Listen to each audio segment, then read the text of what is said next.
ça fait au moins 2 jours que vous ne m'avez pas entendu sur la plateforme, mais je suis un peu les émissions. Moi, j'aimerais dire merci à Berthé, ainsi qu'à tous les intervenants, et Abdoul, Black Samouraï, le doyen Mamadou Fatiga, notre maire Aki, et bien entendu Sundiata et Éclairé toi-même. Éclairé, je ne sais pas, tu dois te souvenir, moi je t'ai toujours dit que jamais, je ne veux même pas entendre un jour que tu t'es associé au cyberactivisme. Moi je l'ai dit ça et j'assume mes propos. Je te le répète tous les jours.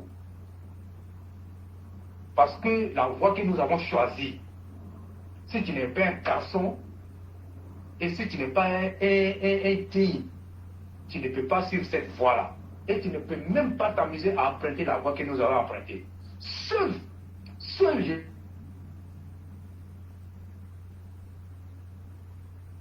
Ah, le réseau est en train de gâter. Est-ce que vous vous entendez? Oui, ça va, on peut aller. On peut aller. Ok. Seuls les vraies personnes, les vrais garçons dignes là, et puis les vraies femmes dignes qui peuvent faire ce que nous sommes en train de faire. Sinon, il y a des personnes qui ont eu l'occasion de rentrer dans l'histoire comme ce que nous sommes en train de faire. Mais ils ont préféré manger à la table du diable. Mais après, manger à la table du diable là, qu'est-ce qui te reste? Mais bien entendu, tu es obligé d'être à la solde du diable.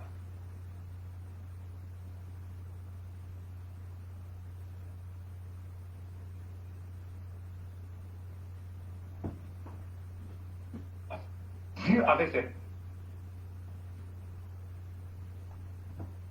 personne ici. Et nous continuons d'ailleurs de voir ça avec ces personnes-là. Mais, éclairé, quand tu es sur le chemin de la vérité, moi, mon défunt père, paix à son âme, et Dieu lui donne le paradis. Moi, j'ai appris ces valeurs avec mon papa. Et mon papa m'a toujours dit, quand tu t'engages dans quelque chose, va. Si tu es convaincu de ce que toi tu fais, il faut avancer. Mais quand tu avances là, même si tout le monde t'a abandonné, il faut continuer d'avancer. Mais le fait d'avancer et d'avoir cette conviction-là va forcer le reste. Un jour, et les gens vont te respecter. Parce que quand ils vont se rendre compte que la voie que tu as choisie, c'était la meilleure voie, et que ta démarche va forcer le respect. Et c'est ce que nous voyons aujourd'hui avec les LPV. Ils ont vendu notre chair ici. Est-ce qu'ils n'ont pas vendu notre peau ici? Ils ont vendu la peau ici. Mais croyant qu'ils allaient nous atteindre. Mais quand ils n'ont pas pu faire ça, qui est le plus heureux? Ce sont les PV qui sont les plus heureux. Et les noms, les étiquettes qui nous ont collées sur la plateforme. Mais à âme et conscience, nous on sait ce que nous on fait et nous on sait ce que nous on vaut. Et nous on sait la voie que nous avons choisie. Et personne d'autre, je dis bien personne d'autre, ne peut venir dire le contraire de ce que nous sommes des storistes, nous sommes des LMP, nous sommes des PDCI, nous sommes des... Mais quand vous finissez de dire ça, mais est-ce que notre démarche là va changer? Notre démarche ne peut pas changer. Donc je dis tout ceci pour dire aux gens, une fois que tu t'es engagé dans quelque chose là, et puis tu as peur que les gens vont te critiquer, les gens vont dire que, les gens vont parler de n'importe quoi sur toi. Ils vont dire que, ils vont saluer ton nom et ils vont dire ce qu'il n'a pas dit. Mais quand tu écoutes, déjà, ce que les gens vont dire de toi, ça veut dire que toi-même tu es un feignant et toi-même là tu es un poltron. Mais comme nous ne sommes pas des poltrons ici, et nous savons dans ce que nous sommes engagés, voilà pourquoi nous continuons. Mais ce que nous on a pu faire comme résultat, moi je mets quiconque au défi, qu'ils viennent nous présenter leurs résultats. Parce que nous là, quand on fait là, nous on vient parler ça ici. Quand nous on n'a pas fait là, nous on vient parler ici. Mais on dit le tigre là, il ne crie pas sa tigritude.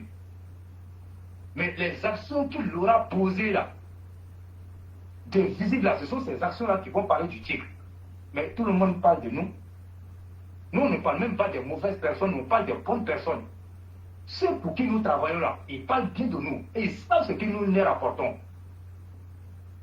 Donc moi, j'ai dit au EPV, restez serein. Je dis bien restez serein. Le roi ne parle pas au hasard. Je sais ce que moi j'ai dit. Restez serein. Et on va avancer. Et plus tard, vous allez voir. Il y a d'autres résultats qui viendront. Mais nous sommes sur la vérité. Et quiconque voit la vérité et qui nie la vérité finira toujours dans le mensonge. Mais un être humain là, tu ne peux pas finir ta vie dans le mensonge. Et tu ne peux pas finir ta vie en train de faire des ragots ou en train de chercher à nuire des personnes pour des miettes. Mais après ces miettes-là, qu'est-ce que ces miettes-là peuvent bien faire dans ta vie? Mais à un moment donné, il faut avoir le courage d'assumer ce que tu fais dans la vie. Et c'est ça qui fera de toi un homme digne. Et l'histoire là, tu vas écrire l'histoire avec ton comportement. Qu'il soit mauvais ou bon, en tout cas, tu vas écrire l'histoire avec un de tes comportements, le bon ou le mauvais. Mais moi, je préfère écrire l'histoire avec mon bon comportement et dans la critique. Mais nous, on a vu, et vous allez venir dire des choses que nous-mêmes là, nous ne savons même pas. Et moi, j'ai dit, si tu as peur de la critique, si tu as peur qu'on te critique, mais qu'est-ce qu'on va venir critiquer? On ne critique pas un arbre, on ne critique pas un objet, mais on critique un homme. Mais dans quel sens? Dans le sens qu'il change. Mais c'est ce que nous sommes donnés comme ligne de communication ici. Mais ça ne veut pas dire que nous, on est contre de ce que nous parlons. Mais bien au contraire, c'est de les amener à changer parce que l'homme pour qui ils se sont engagés, c'est un vrai homme. C'est un vrai homme. Et il ne mérite pas qu'il soit traité comme ce que nous voyons. C'est ce qui nous a amené par moments à avoir des prises de position très dures envers ces personnes-là. Mais, l'ironie du sort, il y a toujours eu des personnes, quand vous essayez de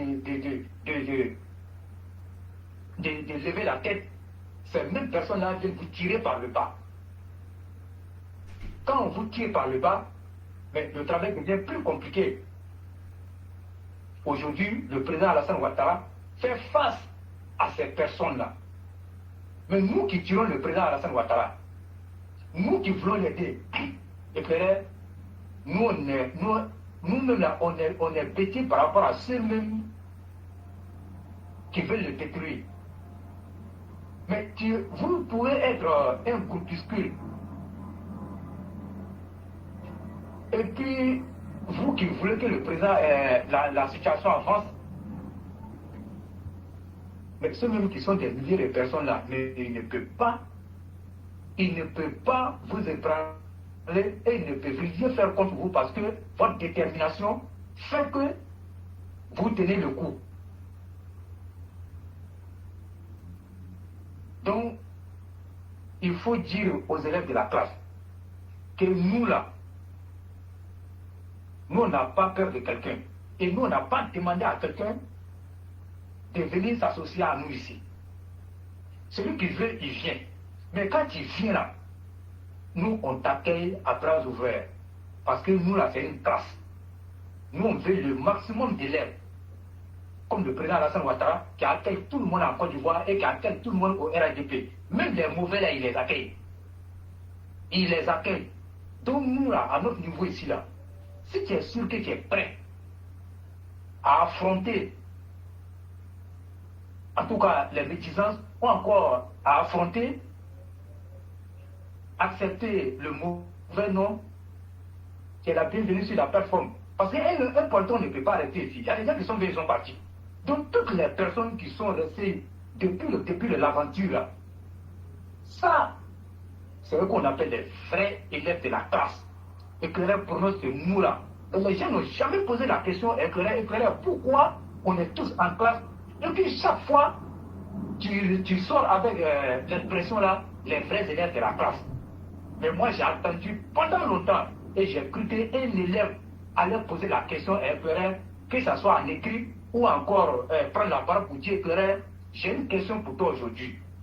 De toujours, quand tu parles, il y a des fois, tu prononces l'expression les vrais élèves de la classe. Qu'est-ce qui fait que tu emploies ce thème-là? Mais l'éclaireur va vous donner la réponse. Mais aucun élève de la classe n'a jamais posé la question. Mais moi, je vous dis ça aujourd'hui.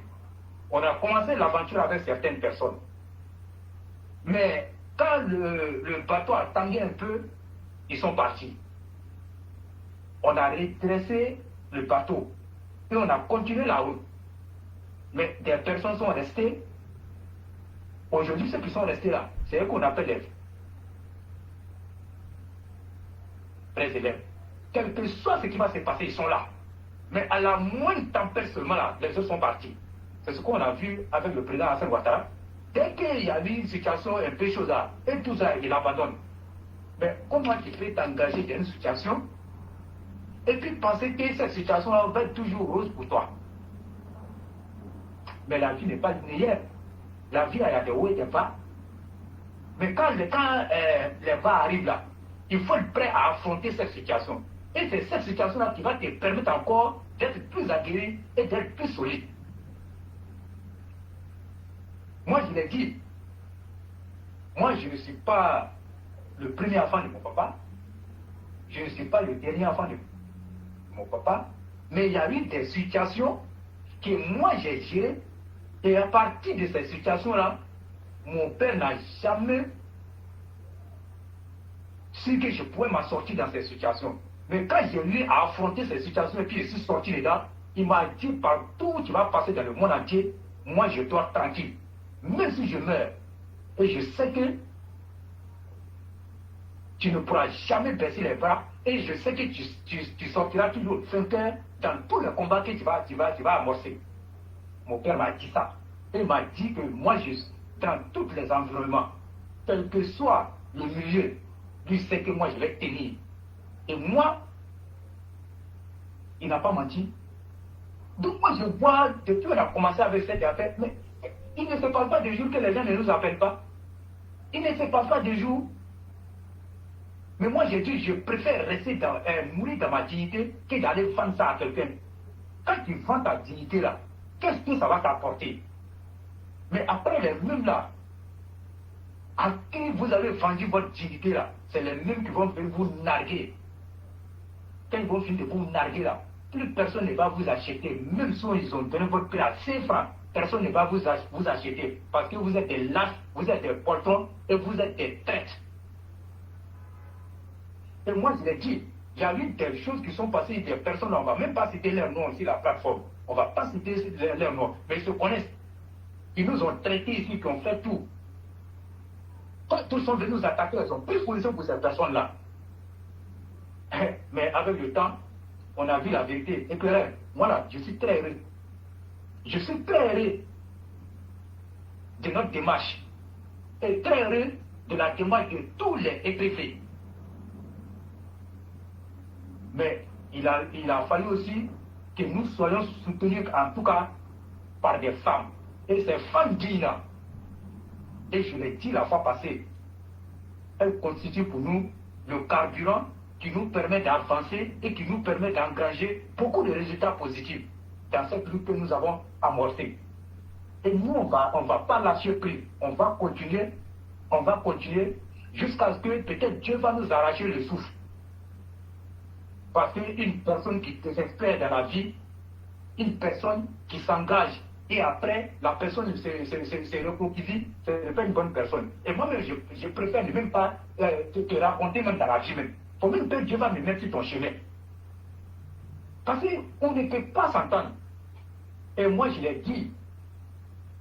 Et regardez très bien.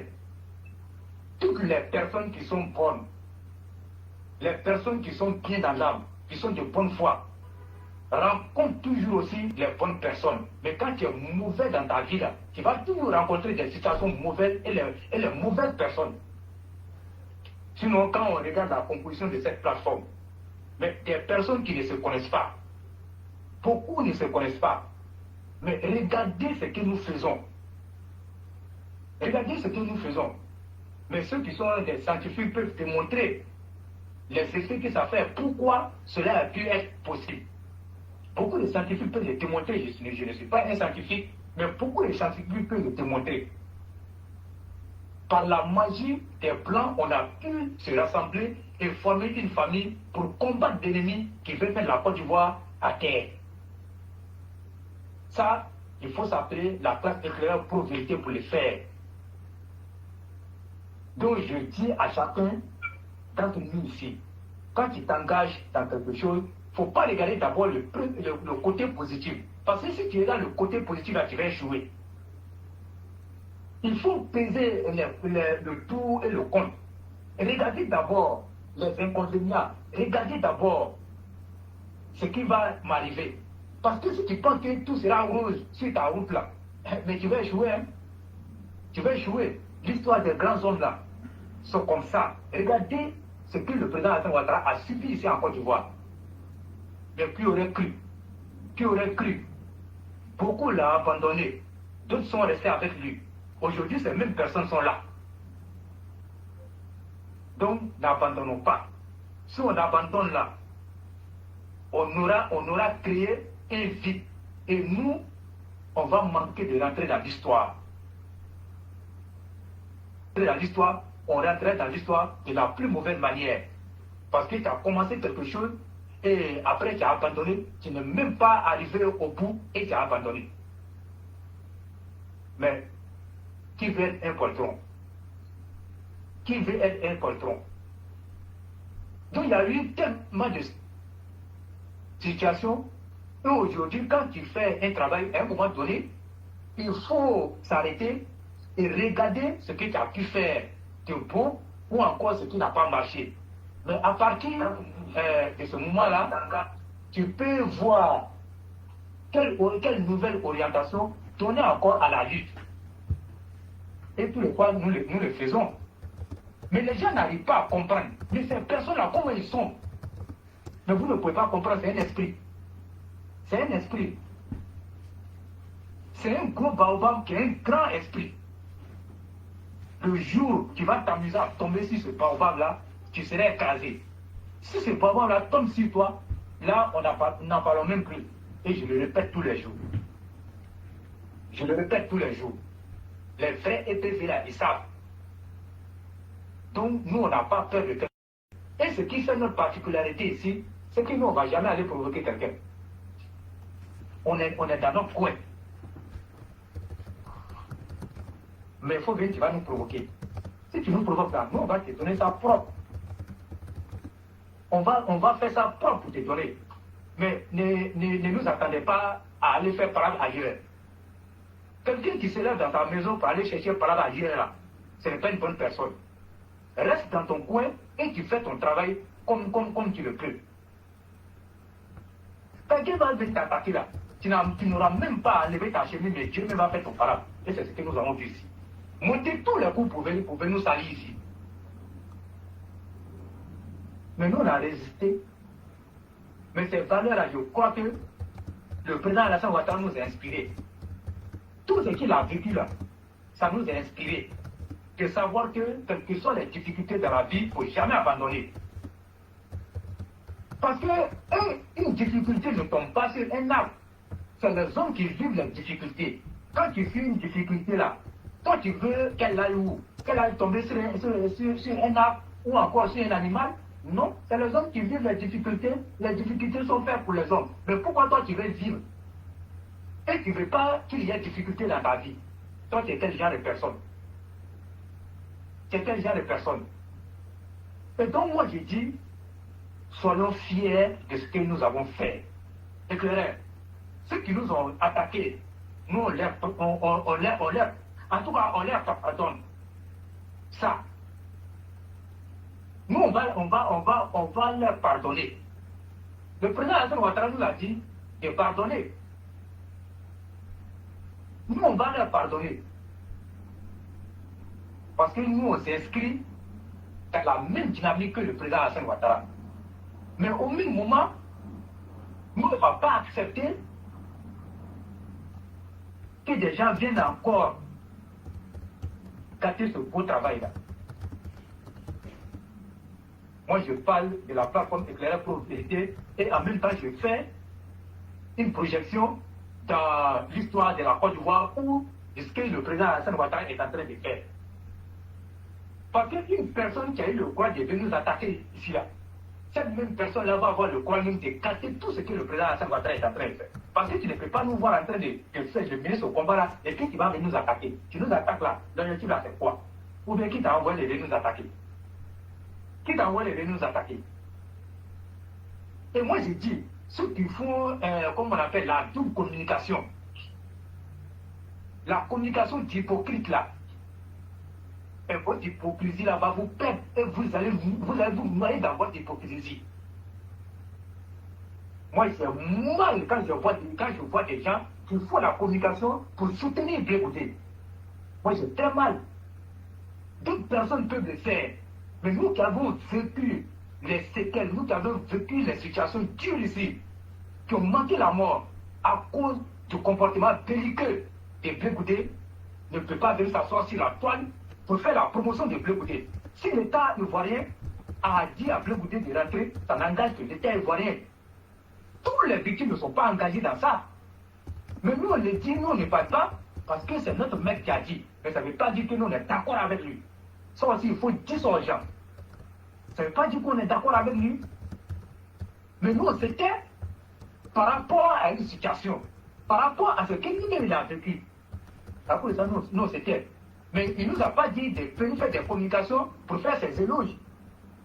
C'est nous-mêmes là, dans notre affaire de chercher le gain facile, d'aller chercher de l'argent, qu'on se met à faire la communication de certaines personnes dans le seul but d'obtenir des prébendes.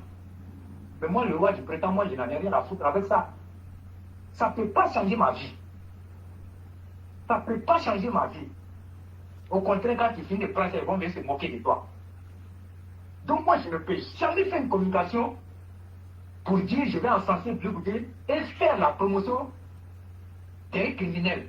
La Côte d'Ivoire n'est pas un laboratoire de promotion des criminels. La Côte d'Ivoire n'est pas un laboratoire de promotion de l'impunité. La Côte d'Ivoire doit être un exemple. La Côte d'Ivoire doit donner l'exemple aux autres pays. Mais c'est tout à fait le contraire que nous vivons.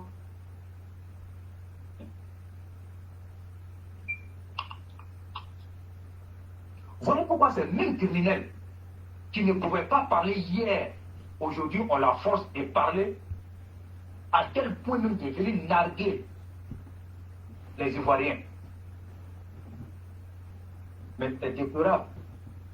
La bombe à retardement qui est en train d'être, comment on appelle, qui est en train d'être nette en Côte d'Ivoire, le jour où le président Hassan Ouattara ne sera plus là, mais vous allez voir, cette bombe-là va sauter ici.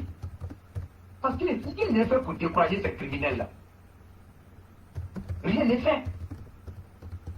Quand on connaît l'histoire de la Côte d'Ivoire, quand on sait ce qu'ils ont fait, au nom d'une quelconque réconciliation, qu'on veut imposer aux Ivoiriens, qu'on dit non, on est entre nous, il faut les laisser. On est entre nous là. Le président Hassan Ouattara, ils vont venir casser tes ponts là. Tes ponts qui sont en train de construire là. Ils vont venir casser tous les stades là. Ils vont tout enlever. 4e pont là. Je dis oui, 5e pont de Cocody là, qui est l'un des plus jolis ponts d'Afrique là. Ils vont venir tout gâter. Parce qu'ils ne sont pas animés de bonne intention. Ils sont animés par la haine. Mais comment peut-on être aussi haineux contre le développement de son pays? Il n'y a qu'en Côte d'Ivoire qu'on voit ça. On peut faire une opposition, mais très civilisée, très responsable. Et cette opposition, quand vous menez une opposition responsable, mais cette opposition responsable que vous menez, peut vous amener à contrer le gouvernement ou encore à contrer le parti au pouvoir à beaucoup de choses. Mais notre opposition, moi je ne m'appelle pas ça une opposition. Éclairé. C'est une confrérie de sorciers. C'est une confrérie de sorciers. Parce qu'une opposition ne se mène pas comme ça dans les pays. Ce n'est pas comme ça on mène une opposition. Une opposition qui n'a jamais proposé. Une opposition qui n'a jamais, comment on appelle, qui n'est jamais allée dans le sens de l'apaisement.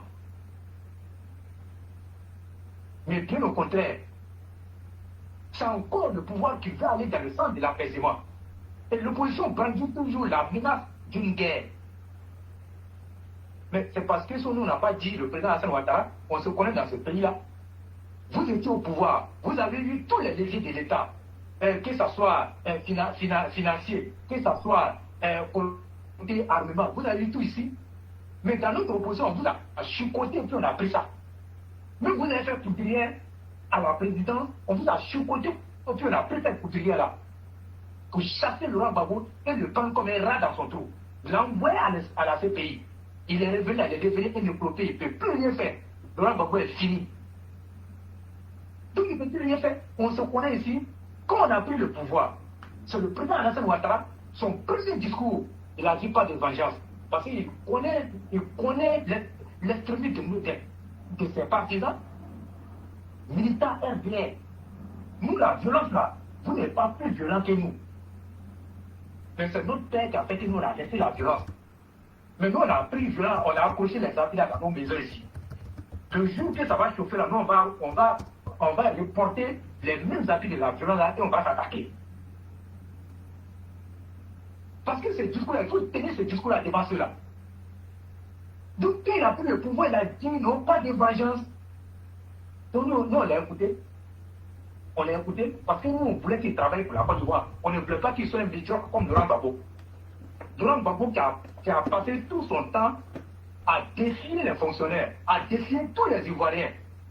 Nous ne voulons pas que le président Alassane Ouattara, qu'on a connu à travers le monde entier, et par son travail, qu'il soit un médiocre, un criminel comme Laurent Gbagbo. Voilà pourquoi nous on a accepté. Parce que si nous on s'était inscrit déjà, le programme du président Alassane Ouattara allait prendre un coup.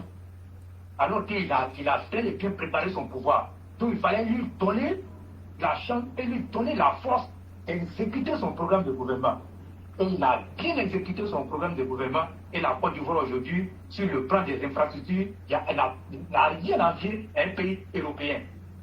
La Côte d'Ivoire, c'est l'avenir. La Côte d'Ivoire, c'est l'Eldorado de demain. Grâce au président Alassane Ouattara, grâce à son travail. Aujourd'hui, il a forcé le respect de tout le monde, même les criminels. Quand ils s'asseyent dans leur maison, ils les disent d'abord devant leurs femmes, devant leurs enfants. Mais quelle honte! Quelle honte! Un monsieur que vous avez traité ici, vous êtes allé en campagne contre lui, jusqu'à aller chercher à envoyer des gens au Burkina Faso pour aller établir un certificat de nationalité, pour lui coller la nationalité burkinabé. On a vu ça ici. Et c'est dans ça, Zorobu a refusé. Il était encore magistrat juste à Kouaké. Et c'est là-bas qu'il a fait le certificat. Vous avez chassé Zorobu Balo. Il s'est retrouvé en exil au Burkina. Et ensuite, avant d'aller en Europe. Parce que vous saviez très bien ce qui allait arriver. Et ce qu'on voit aujourd'hui là, c'est tout ça que vous voulez éviter. La honte là, c'est ça que vous voulez éviter. Mais Dieu, il est Dieu. Dieu, il est pour tout le monde. Et Dieu, il est juste. Donc vous êtes tombé. Et cette humiliation-là, vous n'avez pas échappé. Et c'est ça qu'on appelle un homme digne. Quand ton cœur est plein, quand tu fais toutes les choses, tu n'auras que des résultats positifs sur ton chemin. Quand un homme marche, pour entendre le mot du criminel, quand un homme marche dans la vie, il laisse des traces sur le chemin qu'il parcourt. Mais quand tes traces sont mauvaises, l'histoire va le retenir. Laurent Gbagbo a laissé des traces très mauvaises, des traces indélébiles, qu'on ne pourra plus effacer. Mais de façon mauvaise, hein, par rapport à son excellence Alassane Ouattara, qui a laissé des traces visibles, qui a laissé des traces qui sont admirées aujourd'hui par tout le monde. Et tout le monde est tombé sur son charme. Tout le monde est tombé sous le charme de son travail. Oui. La Côte d'Ivoire revient de loin. La Côte d'Ivoire revient de très loin. Et cette Côte d'Ivoire-là, nous n'allons plus accepter que des criminels, pour des raisons politico-politiciennes ou encore pour des raisons personnelles, qu'ils viennent cacher tout le travail que le président Hassan Ouattara a fait. Nous, on a toujours dit ici, c'est par respect et par humilité que nous disons que le père fondateur, Félix Houphouët-Boigny, qui est le père même du président Hassan Ouattara, qui l'a fait que le président Hassan Ouattara. C'est par respect et par humilité. Sinon, en toute honnêteté, le président Hassan Ouattara a fait mieux que Félix Houphouët-Boigny. Et je l'ai dit, si Félix Houphouët-Boigny était là, il serait plus que fier du président Hassan Ouattara et de savoir que lui, il a transmis l'héritage qu'il a transmis au président Hassan Ouattara. Il a su garder l'héritage là et il a fructifié l'héritage, comme je le disais dans la vidéo. Et les autres membres de la famille l'ont soutenu, à quelques exceptions, comme on appelle, du médiocre, du gros bouffon, qui ne voulait pas qu'un membre de la famille bénéficie de l'héritage, si ce n'est que lui seul. Je parle d'Henri Konan Bédié. Lui-même, la terre regarde là. Le président Hassan Ouattara a fait point et puis il a mis son nom. Donc, nous connaissons l'histoire de la Côte d'Ivoire.